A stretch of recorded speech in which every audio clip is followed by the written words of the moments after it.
इस वीडियो में हम प्रकृति कक्षा 5 कार्य पुस्तिका के दिन 18 की वर्कशीट का हल देखेंगे। सबसे पहला हमारा प्रश्न है, निम्नलिखित प्रश्नों के उत्तर लिखिए।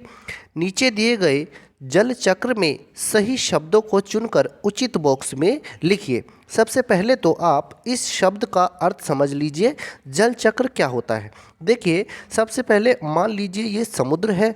समुद्र का जो पानी होता है वो सूर्य के प्रकाश से, सूर्य की गर्मी से भाप बनकर ऊपर उड़ता रहता है और फिर एक निश्चित ऊंचाई पर पहुंचने के बाद ये भाप ठंडी होने लगती है और ठंडी होकर ये पुनः धरती पर बारिश के रूप में वापस आ जाती है।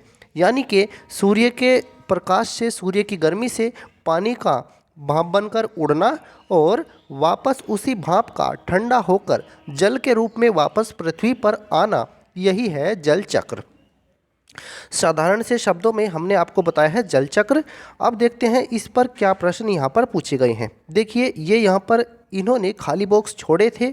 ये समुद्र है, समुद्र का पानी इस सूर्य के प्रकाश की वजह से भाप बनकर उड़ रहा है। इस बॉक्स में हमने समुद्र लिख दिया है और ये भाप बनकर जो उड़ रहा है इसको कहते हैं वाष्पीकरण।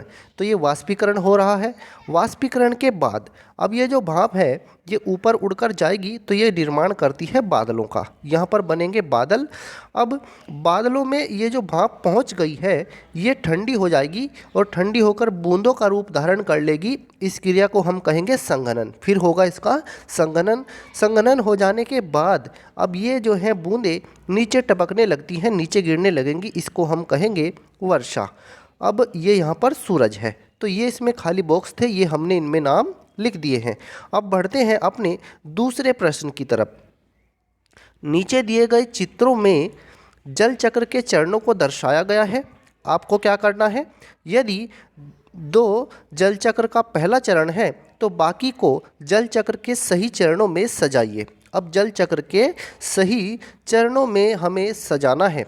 अब देखिए, सबसे पहले इवेपोरेशन हो रहा है, मतलब वाष्पीकरण हो रहा है। इस चित्र में वाष्पीकरण होता है। अब वाष्पीकरण होने के बाद इस भाप से, इस जल वाष्प से क्या बनेंगे, बादल बनेंगे।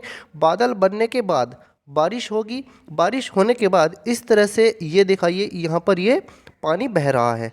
तो सबसे पहला चरण तो ये है इसका। दूसरा, इसके बाद ये आएगा, फिर इसके बाद बारिश होगी और फिर इसके बाद ये पानी बहता हुआ दिख रहा है, ये होगा। तो 2 4 1 3 ये इसका सही उत्तर है, 2 4 1 3। अब देखते हैं हम अपने लास्ट प्रश्न को इस वर्कशीट में।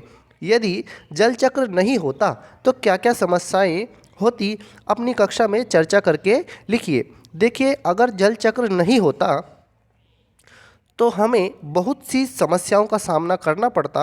वर्षा नहीं हो पाती, जल चक्र की वजह से ही वर्षा होती है। वर्षा भी नहीं होती, फसलें पैदा ही नहीं हो पाती। अगर वर्षा नहीं होती तो फसलें भी नहीं होती, पृथ्वी बंजर हो जाती, जीवन की कल्पना असंभव होती। बहुत सी समस्याएं होती अगर जल चक्र नहीं होता।